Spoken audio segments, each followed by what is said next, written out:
গ্রামে বাস করত এক জেলে। তার দিন খুব খারাপ চলছিল, কারণ নদীতে এখন মাছ নাই বললেই হয়। এখন আর নদীতে আগের মতো মাছ পাওয়া যায় না, তাই জেলে মন খারাপ করে বসে আছে। চলো বন্ধুরা, আমরা সবাই মিলে দেখি আজ কি ওই জেলেটা কোনো মাছ ধরতে পারবে। চলো চলো এবার আমরা সবাই মিলে দেখি। কি রে, কি করছিস? আজ মাছ ধরতে যাসনি রে? আমিও যাইনি, কারণ এখানে আর আগের মতো মাছ পাওয়া যায় না। আর কি করেই বা পাওয়া যাবে, যত মাছুয়া আছে পাড়ায় সবসময় শুধু নদীতেই পড়ে থাকে। আগে নদীতে গেলে ভালোই মাছ পাওয়া যেত, আর এখন সারাদিন ধরে মাছ ধরে কোনো রকম পেট চলে। হ্যাঁ, তুই ঠিক বলেছিস, এখন আর আগের মতো মাছ পাওয়া যায় না। এই তো আমি 4 ঘন্টা ধরে শুধু 2 কিলো মাছ ধরেছি। মাছ পাওয়াই যায় না বলেই আমার মুডটা খারাপ হয়ে গেল, তাই মাছ ধরতে আর ইচ্ছা করলো না। তাই এখানে বসে রয়েছি অনেকক্ষণ ধরে। আর আগের মতো আর মাছ পাওয়া যায় না রে, কি আর করা যাবে? হ্যাঁ, কি আর করা যাবে? শুনেছি ওই জঙ্গলের পাশে শোষমানের পাশে একটি খাদ আছে, সেখানে নাকি অনেক মাছ পাওয়া যায়। আমার একটা বন্ধু যায় ওখানে, মাঝে মাঝে প্রচুর পরিমাণে মাছ ধরে আনে। কিন্তু জায়গাটা নাকি প্রচণ্ড রিস্ক আছে। ওখানে গেলে নাকি ভূতের খপ্পরে পড়তে হয়, আর ওখানে গেলে নাকি একটু সাহসের দরকার হয়, তাহলে নাকি ভূত কিছু করতে পারে না। ওখানে একদিন গেলে 1 মাস আর মাছ ধরতে হবে না। আমার বন্ধু প্রতি মাসে একবার করে যায়, আর সারা মাস আর মাছ ধরে না। ওই একদিন 2 দিনে যা মাছ বিক্রি করে ওই টাকা দিয়েই 1 মাস চলে যায়। তাহলে বুঝতে পারছিস তো কি পরিমাণে ওখানে মাছ পাওয়া যায়। আমি তো ঠিক করে ফেলেছি যে ওখানে যাব, আর একটু রিস্ক নিতেই হবে।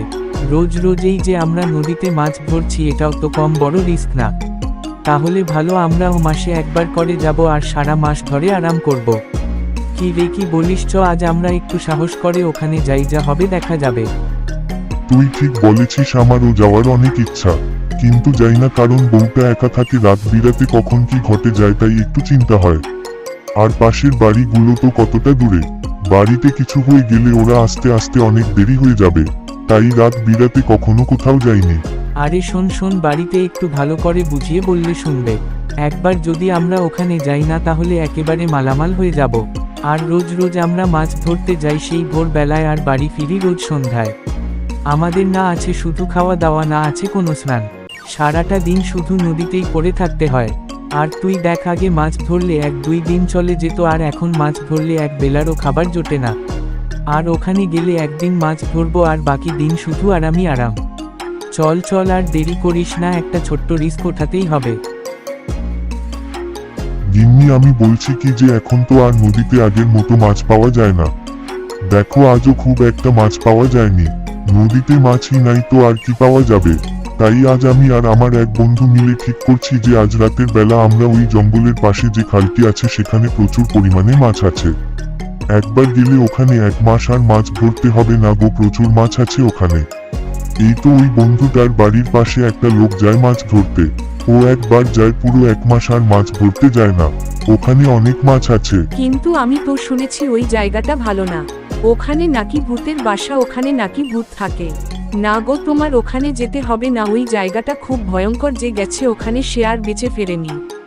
না গো, তোমার যেতে হবে না, আমাদের একটু কষ্ট করে চলে যাবে, তাতে কোনো অসুবিধা হবে না। আমরা কষ্ট করে চালিয়ে নেব, তাও তোমাকে ওখানে যেতে হবে না। আরে চুপ করো, তোমার যত আজগুবি গপ্প কি হবে ওখানে গেলে? ভূত ফুতো বলে কিছু হয় না, আর যদিও হয় তখন ওই ভূত বেটাকে বুঝিয়ে দিব আমিকে। যদি ভূত থাকেও তাহলে ওই ভূতের ওষুধ আমার কাছে আছে। এখন নদীতে মাছও পাওয়া যায় না, কি করে চলবে শুনি? বাজার ঘাট তো যাও না, তাই বোঝো না? কি দাম জিনিসপত্রের, একদম আগুন ছোঁয়া। কি করে চলবে শুনি? রোজ রোজ কি হাত গুটিয়ে বাড়িতেই বসে থাকবো নাকি? এভাবে আর কতদিন চলবে? না না, আজই আমরা যাব ওখানে। আর তুমি বাধা দিও না তো, যা থাকবে কপালে। এখন যাও, দেখি একটু খেতে দাও, দেখি খুব খিদে পেয়েছে। আর শোনো, রাতের বেলায় আমি বেরিয়ে যাব, তোমাকে আর ডাকাডাকি করবো না, তুমি ঘুমিয়ে থেকো। আরে সময় তো হয়ে গেছে মাছ ধরতে যাওয়ার। ওই বন্ধুটা এতক্ষণে এসে গেছে মনে হয়। আমারও এবার তাড়াতাড়ি বের হতে হবে। গিন্নি, ঘুমিয়ে থাকার ডাকাডাকি করে ঘুম ভাঙিয়ে লাভ নাই, তার চেয়ে ভালো আমি এবার যাই। আজ মনে হয় অনেক মাছ পাবো। শুনেছি জায়গাটাতে নাকি অনেক মাছ আছে। ওখানে যেতে সবাই ভয় পায়, কারণ জায়গাটাতে নাকি ভূতের উৎপাতটা একটু বেশি। সে যাই হোক, দেখা যাবে। ওই লোকটা তো একাই যায়, কই ভূত থাকলে তো ওই লোকটার এতদিনে কিছু ক্ষতি করতই। না না, এই ভূত তো বলে কিছু হয় না, ওগুলো যত সব আজগুবি গাল গল্প, লোকে শুধু ভয়ই পায়। আর আমরা তো দুইজন মিলে যাচ্ছি, ভয় কিসের, যা থাকে কপালে হবে। ওই ব্যাটা এখনো এলো না, আমি ভাবলাম আমার আগে মনে হয় চলে এসেছে, কিন্তু না, আমি আগে এসেছি। ওই ব্যাটা আবার ঘুমিয়ে রয়নি তো, ব্যাটার কোনো ভরসা নাই, যদি না আসে কাল বুঝাবো ব্যাটাকে। কি ঝামেলা, সেই কখন থেকে দাঁড়িয়ে আছি, মাথাটা যা গরম হচ্ছে না, এখনো আসলো না। কি রে, তুই কখন আসলি? আরে একটু দেরি হয়ে গেল। কোনো অসুবিধা নেই, সারা রাত পড়ে আছে, সারা রাত মাছ ধরবো। একবার গিয়ে দেখি ওখানে যা মাছ পাওয়া যাবে। না আজকে মাছ ধরলে পুরো 1 মাস ধরে আর মাছ ধরতে হবে না। আজ আমার তো অনেক আনন্দ লাগছে। ওই বাড়ির গিন্নি আমাকে তো কোনো মতেই আসতে দিতে রাজি হচ্ছিল না। আমি তো এক ধমক মেরে দিলাম, একদম চুপ করে গেল। আর যদি চুপ না করতো তাহলে দুঘা বসিয়ে দিতাম। হালার বাজার ঘাটের যা অবস্থা, মার্কেটে চলাই দায়। হ্যাঁ, তুই ঠিক বলেছিস, জিনিসপত্রের যে দাম, আমাদের মতো লোকের চলা দায় হয়ে গেছে একদম। কি করে যে 2 বেলা 2টা দানা পানির ব্যবস্থা করব তা বুঝে উঠতে পারছি না। আর বাড়ির মহিলারা শুধু ওখানে যেও না, এটা করো না, সব কাজে শুধু বাধা দেওয়া ছাড়া আর কোনো কাজ নেই। আমার গিন্নিও আমাকে যেতে বারণ করছিল, কিন্তু আমি শুনিনি। বেশি বক বক করলে একেবারে বসিয়ে দিতাম, ভাগ্যিস চুপ করে গেছে। আমি এটাই বুঝতে পারছি না যে আমাদের পুরুষের কাজে এত মহিলাদের বাধা কেন। একটা শুভ কাজে যাচ্ছি, তাতেও বাধা। হ্যাঁ, তুই একদম ঠিক বলেছিস, যে কোনো কাজ করতে গেলেই শুধু বাধা। এদের আর কাজ কি, সকাল হলেই এরা শুরু হয়ে যায়। কার বাড়িতে কি হলো ওই গল্প নিয়েই শুরু হয়ে যায় মিটিং। 4-5 জন বউ মিলে শুরু হয়ে যায় লোকের ঘরের কেচ্ছা কাহিনী। এরা কোনো দিন শুধু রবে না। আর বাদ দে এদের কথা, চল চল এবার আমরা যাই, আর দেরি করা ঠিক হবে না।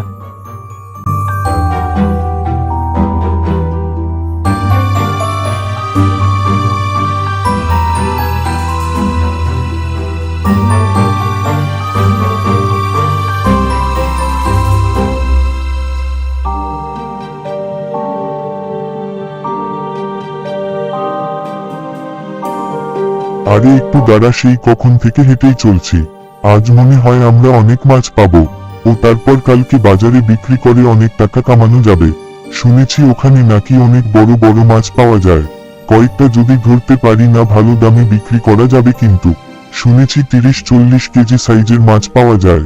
যদি ওইরকম 3-4টাকে ধরা যায় না, তাহলে পুরো জমে যাবে। আরে হ্যাঁ রে, ওইরকম সাইজের মাছ 2-1টা ধরতেই হবে, নইলে পুষাবে না। বড় সাইজের কিছু মাছ ধরতেই হবে। যত মাছ ধরতে পারি ধরবো। মাছের জায়গায় যাচ্ছি, চল চল, রাতও অনেক হলো, এবারে নদীর পাড়ে যাওয়া যাক। নৌকায় করে তো আবার অনেকটা পথ যেতে হবে। চল চল এবার যাই। কি এত রাতের বেলা এরা মাছ ধরতে যাবে? ও শুনি তো জিভে জল চলে আসলো। কিন্তু ওদের কাছ থেকে মাছ কি করে নেব, চাইলে তো ওরা দিবে না। কি করি, আগে তো যাই ওদের কাছে, না দিলে জোর করেই কেড়ে নিব। ওর কতদিন ধরে মাছ খাইনি, আজ মনে হয় একটু পেট পুরে খেতে পারবো। বেটা তোরা ধরবি মাছ, আর আমি শুধু খাবো, ভারী মজা হবে। এবার যাই বেটাদের পিছে পিছে।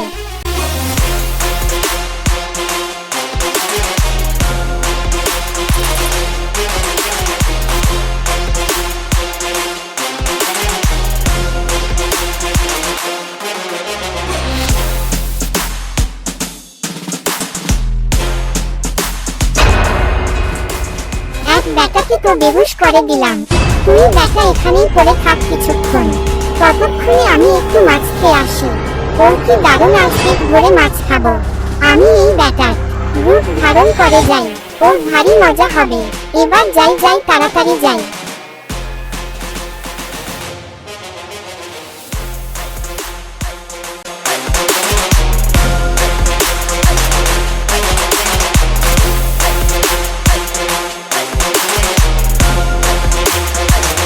এসে গেছি আমরা নৌকার কাছে।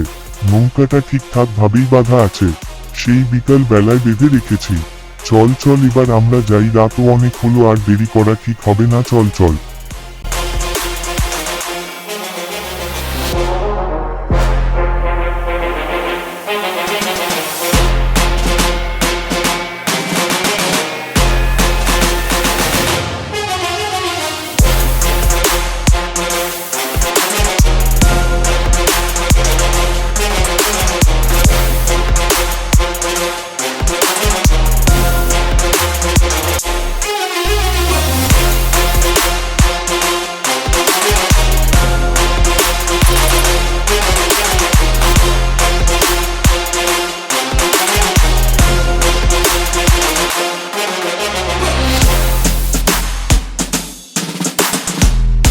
ও আজকে আমরা যা মাছ পেয়েছি না, এগুলো বাজারে নিয়ে গেলে অনেক চড়া দামে বিক্রি করা যাবে। কি বড় বড় মাছ আর কত ধরনের মাছ! সত্যি আমি এত বড় বড় মাছ কোনো দিনও ধরি নাই। এই মাছ বিক্রি করে আমাদের 2 মাস একদম আরামে চলে যাবে। তুই ঠিকই বলেছিলি রে, এগুলো কাল বাজারে নিয়ে গেলে ভালো দামে বিক্রি করা যাবে। এই সবগুলো মাছ কি বাজারে নিয়ে যাবি খাওয়ার জন্য রাখবি না? না না, খাওয়ার জন্য কিছু মাছ রাখতে হবে। এত কষ্ট করে মাছ ধরলাম আর এই মাছগুলো খাবে মানুষে? না না, এটা আমি কিছুতেই হতে দিব না। আমরা অল্প স্বল্প মাছ বাজারে বিক্রি করব, আর বাকি মাছগুলো আমরা খাবো। তাহলে এখন তো আমরা অনেক মাছ পেয়েছি, এগুলো তো কাল সকালে বাজারে নিতে হবে। এখন সকাল হতে অনেক টাইম বাকি আছে, বাড়িতে একটু ঘুমানো যাবে। তুই তাহলে বাড়ি চলে যা, কাল সকালে আমাদের বাড়িতে আসিস, ওখান থেকেই বাজারে চলে যাব। মাছগুলো তোর রাখার জন্য আমি দিতাম, কিন্তু তোর বাড়ি তো অনেক দূর, আশেপাশে কোনো নদীও নেই। আর আমার বাড়ির পাশেই নদী, আমাদের ছোট্ট নদীটা এই বড় নদীতে এসে মিলিত হয়েছে। তোর বাড়ি যেতে গেলে তো এত ওজনের মাছ কত দূর পর্যন্ত বহন করে নিয়ে যেতে হবে। আর আমার বাড়িতে রাখলে কোনো খাটনি করতে হবে না। তাই বলছি, নৌকা আর মাছগুলো আমাকে দিয়ে তুই বাড়ি চলে যা। কাল সকালে আমরা দুজন মিলে বাজারে বিক্রি করতে যাব। সেটা কি করে হয়? আমরা এতক্ষণ পর্যন্ত মাছ ধরলাম একসাথে, আর তুই এখন বলছিস মাছ একাই নিয়ে যাবি? ওই দেখ সকাল হতে চলেছে, এখন আর বাড়ি গিয়ে ঘুমানোর কোনো দরকার নেই। তার চেয়ে ভালো সকাল হলেই মাছগুলো আমরা বাজারে নিয়ে যাব এখান থেকেই। তারপর ওই মাছগুলো বেচে অনেক পয়সা কামানো যাবে। আর একটু অপেক্ষা, তারপর আমরা অনেক টাকার মালিক হয়ে যাব। আরে চুপ হয়ে যা, সব সময় শুধু টাকা আর টাকা। এত টাকা টাকা করা ভালো না, বুঝলি? এত কষ্ট করে মাছ ধরলাম, সুন্দর বাড়িতে গিয়ে জমিয়ে মাছ খাবো, আর এর শুধু বিক্রি আর বিক্রি। ওই শোন, কোনো বিক্রি হবে না, সব মাছ খাবো। এত বড় বড় মাছ আমি জীবনে কোনোদিন খাইনি। এত দিন পর এমন একটা সুযোগ পেয়েছি এত বড় মাছ খাওয়ার। এই সুযোগ আমি কিছুতেই হাতছাড়া করতে দিব না, এই আমি বলে রাখলুম। আরে শোন, তুই যদি পুরো 1 মাস ধরেও খেতে থাকিস তাও মাছ শেষ হবে না। আর এই মাছগুলো যদি বাড়িতে 2 থেকে 3 দিন রাখি তাহলে তো মাছগুলো তো সব পচে নষ্ট হয়ে যাবে। আর 2-1 দিনে তো এত মাছ খাওয়া যাবে না। ঠিক আছে, তুই কিছু মাছ বাড়িতে নিয়ে যাস খাওয়ার জন্য, আর বাকিটা বাজারে বিক্রি করে দিব। না না, ওই মাছ বিক্রি করা হবে না, ওই সব মাছ আমি খাবো, তোকে একটাও দেব না। চুপচাপ এখান থেকে কেটে পড়, তা না হলে মাথাটা যদি গরম হয়ে যায় না রে, তখন বুঝবি বেটা। এই মাছগুলো আমি একাই খাবো। কারণ আমি শাকচুন্নি, তাই বলছি মাছগুলো আমাকে দিয়ে সোজা কেটে পড়ে যা দেখি, তা না হলে ভারী বিপদ হয়ে যাবে, আমি বলে দিলুম। যা যা, তুই বাড়ি চলে যা, এই মাছগুলো এখন আমি খাবো। এতগুলো মাছ আজ যা জমবে না, সারা রাত ধরে মাছ খাবো। এত বড় মাছ আমি জন্মে কোনো দিনও খাইনি, আজ এত বড় মাছ খাওয়ার সৌভাগ্য হবে। আর এই বেটা বলছে সব মাছ বিক্রি করে দিবে। না না, সেটা কিছুতেই হবে না। আরে এত দেখছি সত্যি শাকচুন্নি, ওরে বাবা, এবার কি হবে? আমার বন্ধু কোথায়? আর তুই আমার বন্ধুকে কোথায় রেখে এসেছিস? তুই ওর রূপ ধারণ করে আমার সাথে চলে এসেছিস। আমি বলছি কি, তুই এখান থেকে বেশিরভাগ মাছ নিয়ে যা, আর আমাকে অল্প কিছু মাছ দিয়ে যা। এত কষ্ট করে মাছ ধরে শেষে একটা মাছও ঘরে নিতে পারবো না, তা কি করে হয় বল? এত কষ্ট করে মাছ ধরার পর শেষে কিনা একটা মাছও পাবো না, এটা কি রকম ব্যাপার? এই বেটা তো একটু বেশি বাড়বে বকছে। এই বেটা, তোর মুখটা একটু বন্ধ কর দেখি। অনেকক্ষণ ধরে এই বেটা অনেক উল্টো পাল্টা কথা বলেই যাচ্ছে। যা যা, বাড়ি চলে যা, একটা মাছও তুই পাবি না, সবগুলো মাছ আমিই খাবো। এবার যা দেখি, চটপট এখান থেকে কেটে পড় দেখি। আর যদি মাথাটা গরম হয়ে যায় না, তখন বুঝবি বেটা। এবার যা যা, এখান থেকে বিদায় হ। ওর কতগুলো মাছ দেখি, অনেক আনন্দ লাগছে গো, আজ যা জমবে না ওর। আরে আরে, আমার কি হয়েছিল? আমি এখানে কেন শুয়ে আছি? কি হয়েছিল আমার? মাথাটা খুব ব্যথা করছে। আমরা তো মাছ ধরতে যাচ্ছিলাম, আমার বন্ধু কোথায়? এগুলো কি হচ্ছে আমার সাথে? আমার বন্ধু বা কোথায়? একটু নদীর ঘাটে গিয়ে দেখি তো। ও তো আবার ওখানে নেই। না না, একটু গিয়ে দেখি। তাই বলছি মাছগুলো আমাকে দিয়ে সোজা কেটে পড়ে যা দেখি। আমি এসে গেছি, তোর কোনো চিন্তা নেই। এই শাকচুন্নি, তোকে বলছি সোজা এখান থেকে পালা, নইলে তোকে আজ আমি বন্দি বানিয়ে রাখবো। ভূত ভাগানোর সব মন্ত্র আমার জানা আছে, আমার 14 গোষ্ঠী এই ভূত ভাগানোর কাজ করে। তাই ভালো করে বলছি এখান থেকে কেটে পড়, নইলে তোর অবস্থা কি হবে বুঝতে পারছিস তো। যা যা এবার পালা এখান থেকে। আরে এই ব্যাটা আবার কোথা থেকে এলো? একই তো আমি বেহুশ করে রেখেছিলাম। এবার আমি কি করি এখন? এই ব্যাটা নাকি আমাকে বন্দি করে রাখবে। এবার আমার কি হবে? আমাকে বন্দি করবেন না, আমি আপনাদের মাছ নিব না, আমাকে ছেড়ে দিন দয়া করে। আমি আর কোনো দিনও এখানে আসবো না, আমাকে ছেড়ে দিন। আমি যাই তাহলে, আর কোনো দিনও আসবো না এখানে, আমি যাই। ওহ বাপরে বাপ, ভূতটা পালিয়েছে। ওহ বড্ড বাঁচা বেঁচে গেছি। ওই ভূতটা আমারই রূপ নিয়ে তোর সাথে মাছ ধরছিল। কি খতরনাক ভূত রে বাবা। ওই ভূতটাই মনে হয় আমাকে কিছু করছিল, তাই আমি জঙ্গলে বেহুশ হয়ে পড়েছিলাম। যখন আমার জ্ঞান ফিরল তখন আমি সোজা এখানে চলে আসলাম। আর একটু দেরি হলে আজ বিশাল ক্ষতি হয়ে যেতে পারত। ঠাকুর আমাদের বাঁচিয়েছে। হ্যাঁ রে, আজ আমরা খুব জোরে বেঁচে গেছি। আমি খুব ভয় পেয়ে গেছিলাম। আমি তো ভূতটাকে চিনতেই পারিনি, কিন্তু যখন আমাদের মাছ ধরা শেষ তখন আমরা এখানে চলে আসি। কিন্তু তখন আমার মনে একটু খটকা লাগলো ওই ভূতটার কথা শুনে। ওই ভূতটা বলে ও নাকি সব মাছ একাই নিয়ে যাবে, আমাকে একটা মাছও নাকি দেবে না, বাজারে ও নিয়ে যেতে দিবে না মাছগুলো, ওট নাকি মাছগুলো একাই খাবে। তখন আমার সন্দেহটা একটু বেড়ে যায়। আর আমি তো ওকে এতগুলো মাছ দিতেই চাচ্ছিলাম না। এত কষ্ট করে মাছ ধরে শেষে কিনা একটা ভূতকে মাছ খাওয়াবো। যাই হোক, ভূতটা পালিয়েছে। এতগুলো মাছ ধরেছিস? ওরে বাবা, এত বড় বড় সাইজের মাছ। দেখলি তো আমার কথাটা মিলল তো। এতগুলো মাছ যদি বাজারে বিক্রি করি তাহলে দেখবি কাল আমরা এই মাছগুলোকে খুব চড়া দামে বিক্রি করতে পারবো। এত বড় মাছ বাজারে খুব কম আসে। দেখলি তো আজ যদি আমরা একটা ছোট রিস্ক না ওঠাতাম তাহলে এতগুলো মাছ আমরা কোনো দিনও ধরতে পারতাম না। হ্যাঁ তুই ঠিক বলেছিস, একটু সাহস করে গিয়েছি বলেই আজ আমরা এতগুলো মাছ ধরতে পেরেছি। আমার তো এখন ভাবতেই ভয় লাগছে, শেষে আমি কি না একটা ভূতের সাথে এতটা টাইম কাটিয়ে মাছ ধরলাম। বাদ দে, যা হয়েছে তো হয়েছে। সকালও হতে চলেছে, এখন মাছগুলোকে এখান থেকে ডাইরেক্ট বাজারে নিয়ে যাব। চল চল এবার যাওয়া যাক, যা হয়েছে সব ভুলে যা। তারপর ওই দুই বন্ধু মিলে ওই শাকচুন্নিটাকে মাছ না দিয়ে তাড়িয়ে দিল। বেচারা শাকচুন্নি মাছ তো পেলই না, আরো ভয় পেয়ে পালিয়ে গেল।